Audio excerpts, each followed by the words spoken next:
Hello friends, welcome to Deepriya food blog. Friends, Holi पे बनाए mini कचौड़ी, मुंबई की स्पेशल खट्टी मीठी कचौड़ी। उसके लिए मैं आपको क्या क्या इंग्रेडिएंट्स चाहिए और कैसे ये बनाते हैं फटाफट से बनाती हूँ। देखिए कितनी खस्ता बनी है और इसे लंबे समय तक स्टोर कर सकते हैं। सबसे पहले मैदा लेंगे, उसमें डालेंगे नमक और मोयन डालेंगे। इसको अच्छे से करेंगे मिक्स और मुट्ठी बांध के चेक कर लेंगे। अगर आप चाहें तो इसमें घी का भी मोयन डाल सकते हैं या ऑयल, जो आपको पसंद हो डाल दीजिए। मैंने इसमें ऑयल डाला है। इस तरह से अच्छी तरह से मुट्ठी बांध कर देख लेंगे, फिर पानी की मदद से इसका डो तैयार कर लेंगे। इसका कचौरी का जो फ्रेंड्स डो है होता है वो थोड़ा लचीला होता है, तो इसीलिए इसे लचीला लगाना है। तो ये आप ध्यान रखिए बात यहाँ पर। अगर आपने इसका डो सही तरीके से लगा लिया तो कचौड़ी बहुत ही अच्छी बनेगी। तो मोयन अच्छे से डाल के चेक कर लीजिए और पानी की मदद से इस तरह से लचीला आटा जो है लगा लीजिए। अब इसे थोड़ी देर रेस्ट करने रख देंगे। अब इसका बनाएंगे मसाला। मसाले में हमें क्या क्या चाहिए और किस तरह बनाना है ये भी मैं आपको बताती हूँ। इसके लिए मैंने 1 कटोरी बीकाजी भुजिया ली है। आप ले सकते हैं कोई भी नमकीन, पर ध्यान रहिए कोई फ्लेवरफुल नमकीन नहीं होनी चाहिए, उसमें लहसुन वगैरह नहीं होनी चाहिए। तो मैंने इससे बीकाजी को पीस लिया है।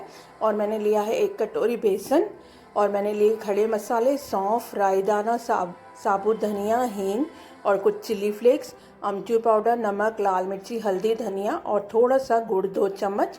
जिससे क्या होगा, अमचूर और गुड़ जब इसमें मिलेंगे तो खट्टा मीठा फ्लेवर आएगा। अब कढ़ाई में थोड़ा सा ऑयल डाल देंगे, उसमें हींग डालेंगे, राई, सौंफ और सबको अच्छे से तड़का देंगे। जैसे ही तड़क जाएंगे फिर सारे मसाले जो हमने इसमें रखे थे साबुत वाले वो ऐड कर लेंगे। अब बेसन डाल के भूनेंगे। बेसन भूनने के बाद जैसे ही बेसन भुन जाए, अच्छी सी खुशबू आने लगे, बेसन का कलर चेंज हो जाएगा, तो इसमें हम वो बीकाजी जो हमने पीस के रखी थी वो भी मिक्स कर लेंगे। फिर इसमें सारे मसाले डाल देंगे। मसाले डालने के बाद आप गैस का फ्लेम जो है लो ही रखिएगा। तेज आंच पर जो है मसाले जल सकते हैं, और धीमी आंच पर डालेंगे तो गुड़ भी मेल्ट हो जाएगा और इससे थोड़ी नमी आएगी, तो ये मसाला जो है बाइंड होने में आसान रहेगा। फिर भी अगर आपको ये थोड़ा ड्राई लगता है तो आप इसमें थोड़े से पानी के छींटे लगा सकते हैं, जिससे ये आसानी से बन जाएगा। अब देखिए इस तरह से मसाला बन गया है। अब इसे दबाकर प्रेस करके पहले इसकी गोल गोल बॉल बना के रख दीजिए। इससे क्या होगा, फिलिंग करने में आसानी होगी, मसाला बिखरेगा नहीं। सारी बॉल्स बना लेंगे, उसके बाद हाथ धो के साफ कर लेंगे। फिर मैदे को जो है अच्छे से अपन एक बार ऑयल लगाकर ग्रीस कर लेंगे, फिर कचौड़ी बनाएंगे। अब कचौड़ी बनाने का तरीका भी मैं आपको बताऊंगी। देखिए किस तरह से बनानी है कचौड़ी। आटा देखिए इस तरह से होना चाहिए, मैदा ऐसे लचीला होना चाहिए, ऐसे चीर आना चाहिए। इसको खींचेंगे तो यूँ इस तरह से होना चाहिए, फ्लैक्सिबल। अब इसके जो छोटी छोटी लोइयाँ तोड़ लेंगे और लोइयाँ बना लेंगे। और मैंने ये कचौड़ी हाथ से ही बनाई है, आप चाहें तो इसको बेलकर भी बना सकते हैं। इस तरह से देखिए इसको हाथ से थोड़ा फैला देना है, बीच का हिस्सा थोड़ा मोटा रखना है, साइड के थोड़े पतले करने हैं, और इसे अच्छी तरह से यूँ फोल्ड कर लेना है। फोल्ड करके अच्छे से घुमाकर पैक करके ऐसे दबा देना है। तो इस तरह से सारी कचौड़ियाँ बना लीजिए और इसे डीप फ्राई कर लीजिए। और फ्राई करने का भी एक ट्रिक है इसमें, वो भी आप ध्यान रखिए। हमेशा कचौड़ी जो है धीमी आंच पर तलिए, और तेल ज़्यादा गर्म नहीं होना चाहिए, थोड़ा सा ही गर्म हो, हल्का गर्म हो तो उसमें कचौड़ियाँ डाल दीजिए। कचौड़ियाँ धीरे धीरे तेल गर्म होगा, फूलती हुई ऊपर आ जाएंगी और अच्छी करारी हो जाएंगी। देखिए इस तरह से तेल होना चाहिए, हल्का गर्म। बस आप डाल के चेक कर लीजिए और इस तरह से कचौड़ियाँ डालिए। देखिए बबल्स उठ रहे हैं, ज़्यादा तेल गर्म नहीं है, और धीमी आंच पर इसे 5-6 मिनट के लिए तल लीजिए। तो बहुत ही खस्ता कचौड़ियाँ तैयार हो जाएंगी। ये आप लंबे समय तक स्टोर कर सकते हैं, होली के बाद भी, चाहे समर वेकेशंस के लिए भी अगर आप जा रहे हैं तो ये बहुत अच्छा स्नैक्स है। बनाकर रख सकते हैं, स्टोर कर सकते हैं, ठंडे में भी आप बनाकर स्टोर कर सकते हैं। तो कैसी लगी फ्रेंड्स आपको ये रेसिपी, ज़रूर बताइएगा। पसंद आए तो लाइक शेयर ज़रूर करिएगा और एक कमेंट ज़रूर करके बताइएगा कि आपको रेसिपी कैसी लगी। तो तैयार है मसाला कचौड़ी, मिनी कचौड़ी, मुंबई की स्पेशल कचौड़ी।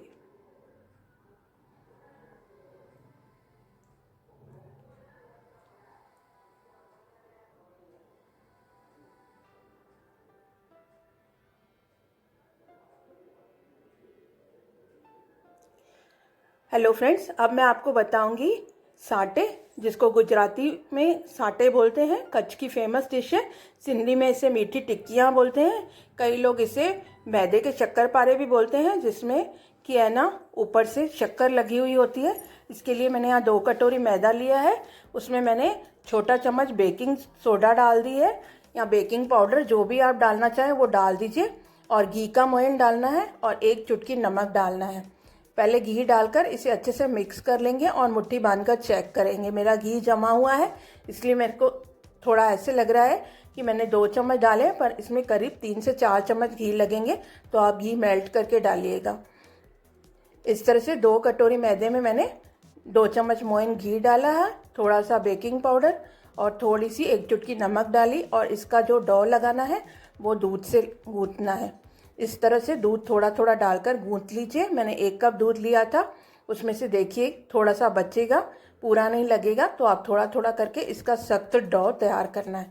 इसका जो डो है वो थोड़ा सख्त होगा, तो इस तरह से इसका एक सख्त आटा लगा लीजिए और थोड़ा सा हल्का सा ग्रीस कर लेंगे और इसे ढककर रख देंगे 5 से 7 मिनट के लिए। तो बहुत ही आसान है बनाने में, कोई बच्चा भी बना सकता है। दिखने में थोड़ा ट्रिकी है, पर अगर आप इसकी ट्रिक्स को फॉलो करेंगे तो आपका भी ये बहुत अच्छा बनेगा। इस तरह से देखिए, अब मैंने क्या किया है, इसके 2 मोटे मोटे पेड़े बना लिए हैं। अब इसे बेल लेंगे। अब इस तरह से बेलने के बाद इसे थोड़ा मोटा ही रखना है फ्रेंड्स, ज़्यादा पतला मत बेलिएगा। अब एक ग्लास या कटोरी या कोई ढक्कन हो आपको मीडियम साइज़ का, वो ले लीजिए। मैंने ग्लास लिया है। इस तरह से देखिए, नहीं निकले तो थोड़ा अच्छे से प्रेस कर लीजिएगा। इसकी थिकनेस मैं आपको दिखाती हूँ। देखिए इतना थिक होना चाहिए, इतना थिक होगा तभी इसकी लेयर्स अच्छी बैठेंगी और ये अच्छी खस्ता बनेंगी। इस तरह से सारे जो हैं आप सांटे ऐसे तैयार कर लीजिए। फिर फॉर्क से इसको प्रिक कर लीजिए, जैसे कि ये फूले नहीं और इसमें से अंदर इसमें ऑयल नहीं भरे और टूटे नहीं। तो इस तरह से इसे प्रिक कर लेंगे। अब तेल गरम करेंगे। इसको भी तलने की वही ट्रिक है, हल्के गरम तेल में तलना है और धीमी आंच पर सुनहरा होने तक, कड़क होने तक तलना है। अब ये मैंने तलने रख दिए हैं। अब मैं इसको क्या करूँगी आगे, वो आपको आगे की प्रोसेस में बताती हूँ। इस तरह से आप सारे बेल लीजिए एक साथ बेलने के बाद सारे तल लीजिए। तलकर एक प्लेट में निकाल दीजिए और एक बार में आप ऐसे 3 से 4 ही डालिएगा, ज़्यादा मत डालिएगा। ज़्यादा डालने से ये अच्छे से अंदर से क्रिस्पी नहीं हो पाएंगे, तो ये बात का भी ध्यान रखिएगा। जितना कढ़ाई में स्पेस हो, देखिए कैसे लेयर्स निकल रही हैं इसकी। इस तरह से आपकी भी लेयर्स बननी चाहिए। अब सारे सांटे जो हैं तल लेंगे और देखिए मैंने भी सारे तल लिए हैं। तलकर मैंने एक प्लेट में रख दिए हैं। अब इसकी चाशनी कैसे बनानी है और कैसे लगानी है, ये मैं आपको आगे बताऊँगी। तो थोड़े अच्छे से ब्राउन कर लीजिएगा, क्योंकि चाशनी में डालने के बाद भी इसका कलर थोड़ा कम होगा। अब एक पैन में या किसी बर्तन में 2 कटोरी शक्कर की डाल लीजिए और आधी कटोरी पानी डाल दीजिए। चाशनी थोड़ी गाढ़ी बनानी है। इसे अच्छे से मिक्स करते हुए उबाल लीजिए और चेक कर लीजिए। कम से कम 1.5 से 2 तार की चाशनी बननी चाहिए। अगर आपको तार चेक करना नहीं आता तो कोई बात नहीं, आपको क्या करना है मैं बताती हूँ। इसमें थोड़ा मैंने रोज़ एसेंस भी ऐड करा है, जिससे इसका फ्लेवर बहुत अच्छा आएगा। एक कटोरी ले लीजिए, उसमें आप इसकी 2 ड्रॉप्स डाल के देखिए और हाथ से इसको लगा के देखिए कि चाशनी जो है कितनी थिक लग रही है। अगर ये बहती नहीं है, बहुत ही चिपचिपी है, तो माने ये तैयार है। इस तरह से अब ये सांटे जो है इस चाशनी में डुबोकर एक प्लेट ले लीजिए, उसमें घी लगाकर ग्रीस कर लीजिए और ये सांटे डालते जाइए। अभी आपको ऐसे लग रहा है कि इसमें जो शक्कर की कोटिंग आई नहीं है, पर धीरे धीरे शक्कर जो है जैसे जैसे सूखेगी वो जमेगी। इसे जमने में फ्रेंड्स करीब आधे से 1 घंटा लगेगा। और जब ये गीले हों तभी आपको इसके ऊपर गुलाब की पत्तियाँ और ड्राई फ्रूट से सजा देना है और इसके बाद थोड़ी थोड़ी चाशनी और भी डाल देनी है। देखिए अब कैसे ये आधे घंटे बाद जम चुकी है शक्कर और बहुत ही क्रिस्पी बने हैं। तो इस तरह से ज़रूर बनाइएगा इस होली पर। बहुत ही अच्छा स्वीट है ये। तो पसंद आए तो लाइक शेयर ज़रूर करिएगा और अभी तक आपने मेरे चैनल को सब्सक्राइब नहीं किया हो तो ज़रूर सब्सक्राइब करिएगा। अब मैं आपको लेयर्स मठरी बनाना सिखाऊंगी। उसके लिए भी मैदा ही चाहिए। देखिए कितनी खस्ता बनी है। उसके लिए मैंने लिया है यहाँ पे मैदा 2 कप। अब मैं उसमें क्या डालूँगी ये मैं आपको बता रही हूँ। थोड़ी सी अजवाइन, थोड़ा सा नमक और मोयन के लिए मैंने यहाँ ऑयल यूज़ किया है। सांटे में फ्रेंड्स वो स्वीट थी तो मैंने उसमें घी डाला था, ताकि उसमें घी की बहुत अच्छी खुशबू आए और अच्छे खस्ते बने। अब और जो ये मठरी है और कचौड़ी है इसमें मैंने ऑयल का यूज़ किया है। आप चाहें तो घी या ऑयल कुछ भी किसी में भी डाल सकते हैं, ऐसा कोई ऑप्शन नहीं है, पर जो मैंने डाला है वो मैं आपको बता रही हूँ। इस तरह से मुट्ठी बांध करके चेक कर लीजिए और इसे पानी की मदद से जो है इसका आटा लगा लीजिए। इसमें कोई वो नहीं है कि आपको इसको सख्त गूंथना है या मुलायम गूंथना है, जितना आप इसे गूंथ सकते हैं जिस तरह से उसे गूंथ लीजिए। इसमें कोई भी ऑप्शन नहीं है या कुछ ऐसा नहीं है कि इसका सख्त ही आटा गूंथना है। आटे का सख्त लगाना था वो मैंने आपको सख्त बता दिया है कि उससे सख्त लगाना है, और कचौड़ी का थोड़ा नरम लगाते हैं, मठरी का नॉर्मल आटा लगाते हैं, न ज़्यादा सख्त हो न ज़्यादा मुलायम हो। आटा गूंथने के बाद इसे थोड़ी देर रेस्ट ज़रूर कराइएगा। रेस्ट कराने के बाद इसे अच्छे से ग्रीस कर लेंगे। अब क्या करना है, अब हमें थोड़ा सा मैदा लेना है, या चावल का आटा हो तो वो भी ले सकते हैं। उसमें थोड़ा सा घी डाल देंगे और इसे अच्छे से मिक्स करके इसका पेस्ट बना लेंगे। अगर आप इसमें चावल का आटा डालेंगे तो बहुत ही अच्छी क्रिस्पीनेस आएगी, इसमें बहुत ही करारी बनेंगी मठरियाँ। अगर नहीं हो तो भी कोई बात नहीं, आप मैदा भी डाल सकते हैं। अब इस तरह से इसकी लोइयाँ तोड़ लेंगे, थोड़ा सा इसमें मैदा डस्ट कर लेंगे ऊपर से और इसे यूँ बेल लेंगे। बेलने के बाद ये जो घी वाला मिक्सचर बनाया था वो उंगली से फैलाना है, ये ध्यान रखिए, चम्मच से मत लगाइएगा, उंगली से फैलाएंगे तो बहुत अच्छा फैलेगा। और इस तरह से एनवलप जैसे बनाते हैं, इस तरह से एनवलप बना लीजिए और उसके ऊपर भी घी लगाइए और फोल्ड करते वक्त भी घी लगाइए। इस तरह से इसको फोल्ड कर दीजिए और स्क्वायर शेप में कर लीजिए। अब इसके ऊपर फिर से मैदा डस्ट कर लेंगे और इसे लंबा लंबा बेल दीजिए। देखिए इस तरह से इसे बेलते जाना है और पलटते जाना है, पर इसको लंबाई में ज़्यादा बेलना है। जो अपने स्क्वायर शेप काटा था उस तरह से बेल लिया। अब इसके बाद फिर इसमें घी लगाया है, फिर इसे फोल्ड किया है, यानी पहले एनवलप बनाया था उसको बंद करके पूरा अच्छे से घी लगा के फोल्ड किया था, फिर वापस से इसमें घी लगा के जब बिल गया तो एक बार फिर घी वाला पेस्ट लगा के फोल्ड किया है और इस तरह से इसकी लेयर्स काट लिए।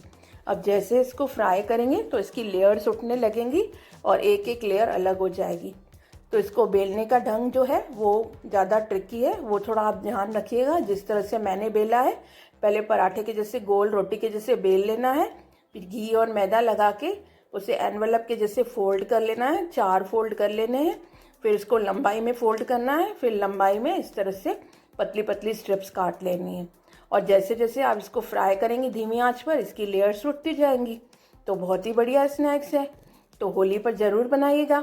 पसंद आए तो ज़रूर लाइक शेयर करिएगा। तो फ्रेंड्स कैसी लगी रेसिपी आपको, ये है ना बहुत ही अच्छी और एकदम क्रिस्पी बनी है। तो चलिए अब मैं आपको आगे बताती हूँ।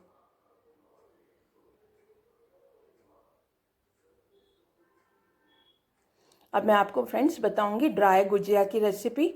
रसीली गुजिया की रेसिपी भी मेरे चैनल पर अपलोड की हुई है, अगर आपको रसीली बनानी है तो वो भी आप देख सकते हैं। गुजिया बनाने के लिए सबसे पहले मैंने यहाँ लिया है 2 कटोरी मैदा। आप भी कोई भी कटोरी या कप सेट कर लीजिए, उससे मैदा ले लीजिए। उसके बाद इसमें मैंने डाला है थोड़ा सा नमक हल्का सा, और घी डाला है 4 से 5 चम्मच।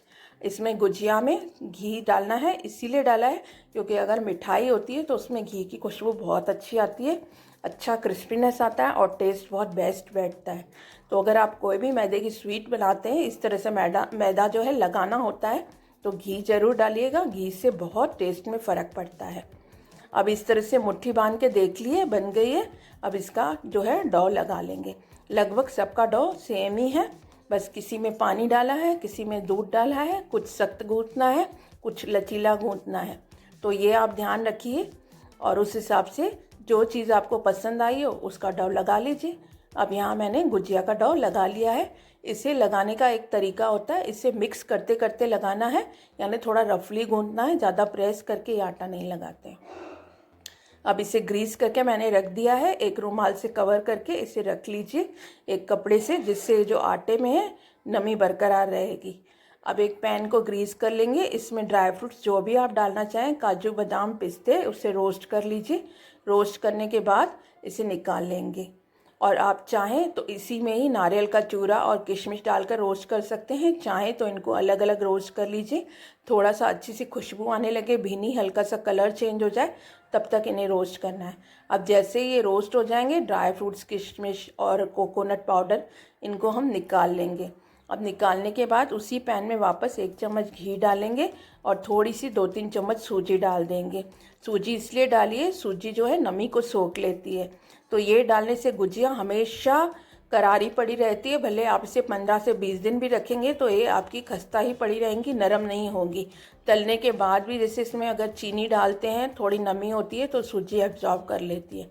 इस तरह से सूजी को भूनना है। जब सूजी फूल जाएगी, ब्राउन हो जाएगी, तो इस वाले मसाले में उसको मिक्स कर लेना है। थोड़ा इलायची पाउडर भी डाल देंगे, थोड़ा मिल्क पाउडर भी डाल देंगे और थोड़ी सी पिसी हुई शक्कर भी डाल देंगे। यहाँ मैंने करीब आधी कटोरी पिसी हुई शक्कर डाली है और आधी कटोरी मिल्क पाउडर डाला है। सूजी को भी इसमें मिक्स कर लिया है। अब जैसे ये गुजिया में जाएगी और फ्राई होगी तो इसमें मावे वाला टेस्ट आ जाएगा। जैसे ही शक्कर अपना पानी छोड़ेगी, सूजी एब्जॉर्ब करेगी, तो ऐसे लगेगा कि गुजिया में मावा डला हुआ है। अब गुजिया कैसे बनानी है वो भी मैं आपको बताती हूँ। इस तरह से थोड़ा सा मैदा ले लेंगे और इसे अच्छे से रोल करके इसको इक्वल पोर्शंस में कट कर लेंगे। इक्वल पोर्शंस में कट करने के बाद कैसे बनानी है, इसको पूरी की तरह बेलनी है। मैं आपको दोनों तरह से गुजिया बना के बताऊंगी।